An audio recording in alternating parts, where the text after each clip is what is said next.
तो बहन मानते होंगे आपको। नहीं नहीं, वो हमारे गुरु है। अच्छा, गुरु मानते गुरु हैं। है। अच्छा, ठीक है। मतलब कलयुग में भक्ति बहुत इजी, लोग कह रहे हैं कि बहुत easy। कलयुग का समय बहुत खराब है, इसमें अन्याय बहुत होता है, दुराचारी लोग आएंगे, तो आपके अनुसार ऐसा नहीं है? नहीं, ऐसा नहीं है। तो बहुत से साधु ये कहते हैं ना कि मैं मोह माया में नहीं पड़ना चाहता हूँ, हम्म। मैं आधुनिक और डिजिटल नहीं होना चाहता हूँ। तो आप इसको कैसे देखते, किसी के पास मोबाइल होना, महंगे महंगे गैजेट होना, महंगी महंगी गाड़ियों से चलना, आप उसको रास्ते में चलते चलते बता दिया कि बेटा ऐसे आत्मा जागृत हो जाएगी, तुझे साक्षात्कार हो जाएगा चलते चलते। ऐसे लोग नहीं रखते गाड़ी मोबाइल ये वो। बिल्कुल जो अभी सोशल मीडिया पे जा रहे हैं, बहुत से आपने देखा होगा, एक साध्वी जी हैं जो फेमस है कि बहुत खूबसूरत आदमी, हालांकि खूबसूरत आप भी हैं, ऐसा नहीं है, खूबसूरत आप भी हैं, वो भी। आपको लगता है कि 30 सेकंड की रील या 50 सेकंड की रील से किसी व्यक्ति को आना तुरंत ही नहीं प्रभावित नहीं किया जा नहीं सकता है जिस तरह से ये लोग कर रहे नहीं, नहीं हो सकता। ये 30-40 सेकंड की बात नहीं है। हैं? इससे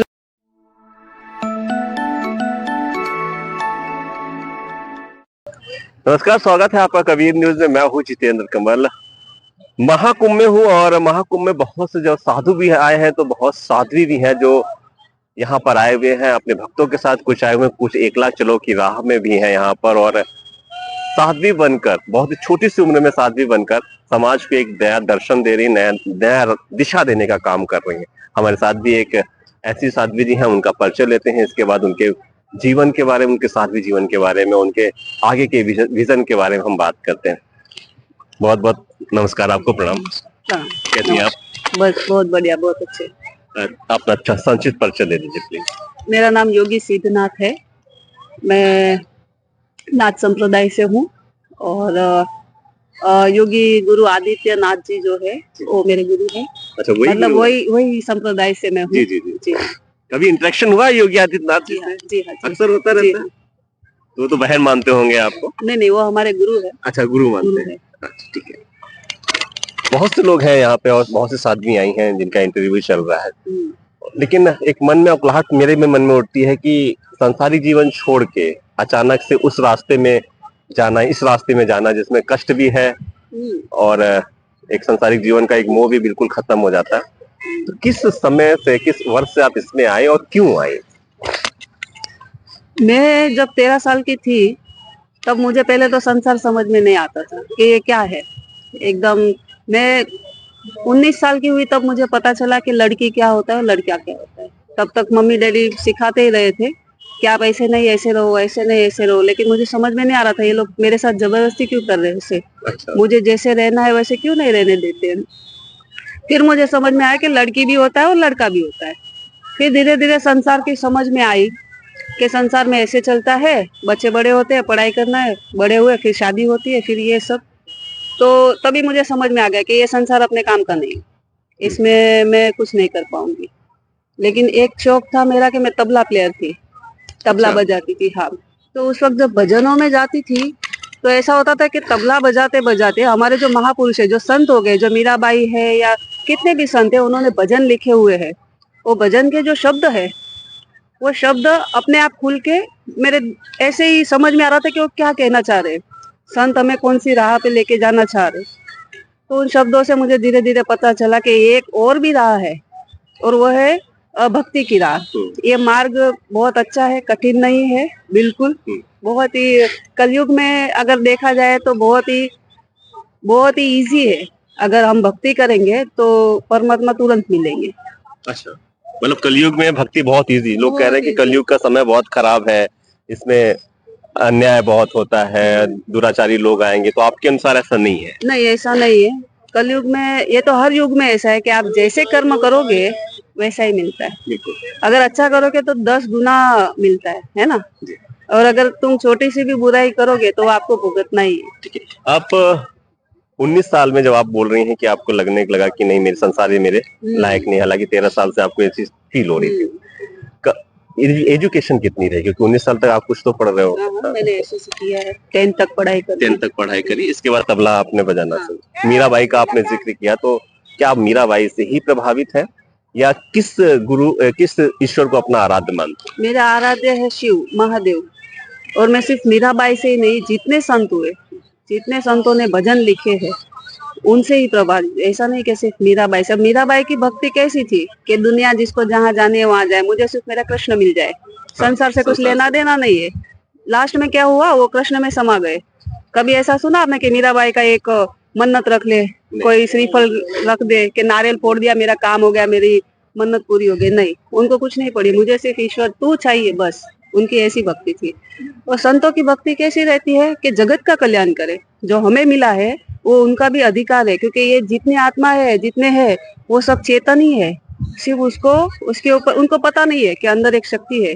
सिर्फ वो उसके ऊपर जो राख आ गई है ना, बस उसको हटाना है। तो वो काम संतों का है। अच्छा, संतों का काम है। जी।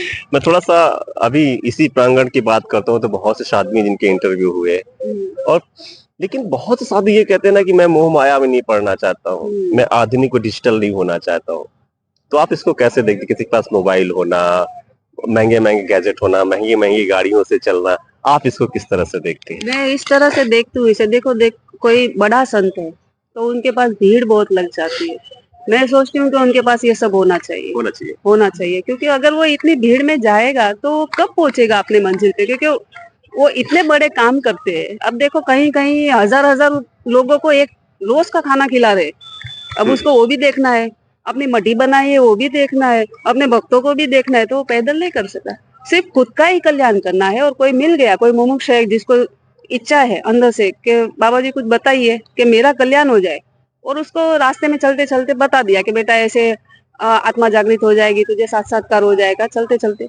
ऐसे लोग नहीं रखते गाड़ी मोबाइल ये वो। और जो कल्याण के लिए निकले हैं ना, कि भाई मुझे रोज 1000 लोग को खाना खिलाना है या 500 को खिलाना है, अन्न क्षेत्र रखना है, गौशालाएं करनी है, उनके पास होना ही चाहिए। उनके तो पास उनका अधिकार है। अधिकार है। अच्छा, जो अभी सोशल मीडिया पे जा रहे हैं, बहुत से आपने देखा होगा, साध्वी जी हैं जो फेमस है कि बहुत खूबसूरत साध्वी, हालांकि खूबसूरत आप भी हैं, ऐसा नहीं है, खूबसूरत आप भी हैं। वो भी अपने आप को, पहले तो उन्होंने साध्वी बोला, इसके बाद आए गए कि मैं मॉडल हूँ। उन्होंने बोला पहले कि साध्वी है, फिर बोली कि नहीं मॉडल हूँ, मैं साध्वी नहीं हूँ, मैं शिव की राह पे हूँ। तो क्या वाकई साधुओं को इस तरह का फेसबुक, इंस्टाग्राम, ट्विटर या खासकर इंस्टाग्राम में जिस तरीके का ग्लैमर ला रहे हैं, साध्वी में भी एक ग्लैमर आ रहा है, आप इससे कितनी पछता है? मैं इसमें 2 बात बताऊंगी। अगर वो इंस्टाग्राम वगैरह रख रहे हैं तो ठीक है। अगर कोई उससे प्रभावित होता है, हमारे इस विश्व में कोई ऐसे भी, अभी देखो, अभी की जो जनरेशन है वो ज्यादातर वही यूज कर रहे हैं। अगर वो उनसे प्रभावित हो रहे हैं तो अच्छा है ना, कि साधु संत क्या है पता चले। लेकिन जो सच में समझ रहा है, जिसको सच में ईश्वर का साक्षात्कार करना है या हो गया, या मोह माया क्या है वो थोड़ा थोड़ा उससे पीड़ित होने लग गया कि ये शरीर जो है ये कष्ट दे रही है। पहली बात तो शरीर ही, 40 तक तो कुछ नहीं है, जब 45 हो जाएगा तब पता चलेगा कि खुद का शरीर ही हमें कष्ट दे रहा है। 50 के हो जाएंगे, फिर जो वो बात को समझ गया ना, फिर वो सब मोह माया छोड़ेगा। लेकिन आपको लगता है कि 30 सेकंड की रील या 50 सेकंड की रील से किसी व्यक्ति को आना तुरंत ही प्रभावित नहीं, किया नहीं, सकता है, जिस तरह से ये लोग कर रहे हैं? नहीं हो सकता। ये 30-40 सेकंड की बात नहीं है, इससे गैजेट नहीं रखना तो होगा। ठीक है, लेकिन सोशल मीडिया अकाउंट रखना, फिर उसमें जैसे ग्लैमर शादी, ग्लैमरस देखो, मैं किसी के लिए नहीं बोल सकती हूँ, क्योंकि मैं लाइव हूँ। अब आप भी समझदार है, जनता भी समझदार है, सब समझते हैं कि क्या है। आपका है मैम? मेरा है, लेकिन मैं ऐसे सब वीडियो नहीं डालती हूँ। मेरे भक्ति के ही रहते हैं, मेरे महादेव के रहते हैं। क्योंकि मेरे ख्याल से हर्षा रिछारिया नाम है उनका, और 2 दिन के अंदर में उनके कम से कम 4 से 5 लाख हाँ, का फॉलोवर ये गेन न्यूज़ हुआ है। ये न्यूज़ गेन मैंने हुआ है, देखी। मैंने खुद देखा। 8 लाख के आसपास था, आज मैंने सुबह चेक किया 1.2 लाख, मतलब 12 लाख के आसपास हो गया, 1.2 एम हो गया। आपका भी है तो लगभग क्या है आपका? मेरे तो जो पैसा भक्त है, मुझे लगता पैसा हो गया। मेरे जो भक्त है 30-35 है, और मुझे वो मेरे बहुत प्यारे हैं जी। वो। मैं ऐसा नहीं है कि बहुत पैसे वाले हैं, क्या है उनसे कुछ मिल रहा है, ऐसा मुझे कुछ नहीं चाहिए। मैं जो है वो अपने आप मिल जाता है। जितनी मैंने तपस्या की है, जो भी है, जो मैंने मोह माया को समझा, अभी मैंने आपको बताया ना कि हम किसी चीज के पीछे भागते हैं ना तो हमें नहीं मिलता है। ठीक है। ये जो प्रकृति है, प्रकृति के नियम के अनुसार हमें चलना पड़ता है। वो हमें पुश करती है। संसार में उन्हें डाल दिया कि भाई आप संसार भोगो, तुम मर जाओ, उससे प्रकृति से भगवान को कुछ फर्क नहीं पड़ता है। बस ये चलना चाहिए। चक्कर जो है, तुम्हारे बच्चे, बच्चे के बच्चे, हमारे क्या, जानवर के भी ऐसे ही है ना। प्रकृति हमें पुश करती है, लेकिन उसको जिसने बांध लिया, जो हमारे अंदर की इंद्रिया है, उसको जिसने बांध दिया, फिर वो प्रकृति को आदेश देती है, ला मुझे ये चाहिए, और वो मिल जाता है। वो मेरे साथ हुआ है, मुझे जो चाहिए मुझे मिल जाता है। क्या इतने दिनों में जैसे इन लोग फेमस हुए, सोशल मीडिया पे फेमस हो, आपके मन में थोड़ी सी इच्छा है कि नहीं शायद मैं मेरी भी मिलियंस से फॉलोअर हो और इस तरह से लोग मुझे भी देखें, ऐसा मेरा ऐसी माया में आप फंसी नहीं, थी नहीं। एक बार भी कंटिन्यू। नहीं, मुझे ऐसा हो रहा है कि मेरे अंदर जो भरा है, मैंने जो साक्षात्कार किया है, मैंने कैसे किया, क्या मैंने तपस्या की है, 7 साढ़े 7 साल मैंने बहुत एकांत में की, कि कोई भी नहीं मेरे पास, और ऐसा इतना मैंने जाना है उसमें कि कोई बंदा मेरे पास आके बैठ जाए, कोई भक्त कोई बच्चा आके बैठ जाए, तो मैं उसको तुरंत दे सकती हूँ, समझा सकती हूँ। मतलब तुरंत तो मिलेगा नहीं, लेकिन दिख जाएगा कि ऐसे करना है। ऐसे करने के बाद उसको फिर करते रहना है। उस जो हम तपस्या करते हैं जैसे रात दिन, उसको चलते फिरते काम करते हुए भी कर सकते हैं। ऐसा नहीं कि एक बाजू बैठ के ही एक आसन लगा दिया और बैठ गया, उससे कुछ नहीं होता है। ऐसा कुछ नहीं। एक अंतिम प्रश्न थोड़ा सा और समझना चाहेंगे, सिर्फ नाथ संप्रदाय की तरफ ही आपका अट्रैक्शन क्यों? क्योंकि मैं शिव साध्वी हूँ, और शिव साध्वी में नाथ संप्रदाय में ऐसा है कि स्त्री और पुरुष का भेद नहीं रहता इसमें। हमारे अंदर शिव भी है, पार्वती भी है, और साइंस भी बोलता है कि दोनों एनर्जी हमारे अंदर है। और ये इसलिए है कि इसमें एकाएकी का खेल होता है, इसमें दूसरे पार्टनर की जरूरत नहीं पड़ती है। और मैं फक्कड़ हूँ, अकेले ही जिंदगी निकालते हैं, किसी और चीज की जरूरत नहीं है, बस वही है। मतलब ईश्वर ही है, ईश्वर का ही ध्यान लगाना। हमें समय देने के लिए, हमसे अपने विचार को साझा करने के लिए, अपना ज्ञान हमें देने के लिए बहुत बहुत शुक्रिया, बहुत बहुत शुक्रिया आपका।